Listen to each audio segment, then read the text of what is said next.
Just imagine నీ దగ్గర 10 కోట్ల రూపాయలు ఉన్నాయి. దానిలోంచి ప్రతి నెల 5 లక్షల రూపాయలు నెక్స్ట్ 20 ఇయర్స్ పాటు నువ్వు డ్రా చేసి వాడుకుంటున్నావు నీ ఫ్యామిలీతో నీకు నచ్చిన లైఫ్ స్టైల్ మెయింటైన్ చేయడం కోసం. నీకు ఏ ఉద్యోగం లేదు, వేరే ఏ ఇతర ఇన్కమ్ సోర్సెస్ కూడా లేవు. మరి అలాంటప్పుడు నెక్స్ట్ 20 ఇయర్స్ తర్వాత నీ దగ్గర ఇంకా ఎంత డబ్బులు మిగిలి ఉంటుంది? Answer is 0. ఎందుకంటే 18 ఏళ్ళకే మొత్తం ఖజానా ఖాళీ అయిపోతుంది.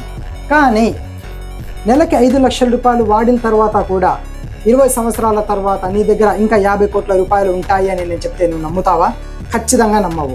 కానీ ఇది 100% నిజం. ఎలా అంటే కాంపౌండ్ ఇంట్రెస్ట్ ద్వారా. ధనవంతుల్ని మరింత ధనవంతులుగా మార్చేది ఇదే, పేదవాళ్ళను మరింత పేదవాళ్ళుగా కూడా మార్చేది ఇదే. ఫైనాన్షియల్ ఫ్రీడమ్ అచీవ్ చేయాలి అనుకుంటున్న ప్రతి ఒక్కరూ అన్నిటికంటే ముందు అర్థం చేసుకోవాల్సిన ఫార్ములా కాంపౌండ్ ఇంట్రెస్ట్. ఈ కాంపౌండ్ ఇంట్రెస్ట్ని ఎవరైతే అర్థం చేసుకుంటారో వారు మరింత బాగా సంపాదిస్తారు. ఎవరైతే దీన్ని అర్థం చేసుకోరో వారు మరింతగా నష్టపోతూ మరింత పేదవాళ్ళుగా మారుతారు. అసలు ఈ కాంపౌండ్ ఇంట్రెస్ట్ అంటే ఏంది, ఎలా ఒక 10 కోట్లు 50 కోట్లుగా మారాయో నెక్స్ట్ వీడియోలో తెలుసుకుందాం. Thank you.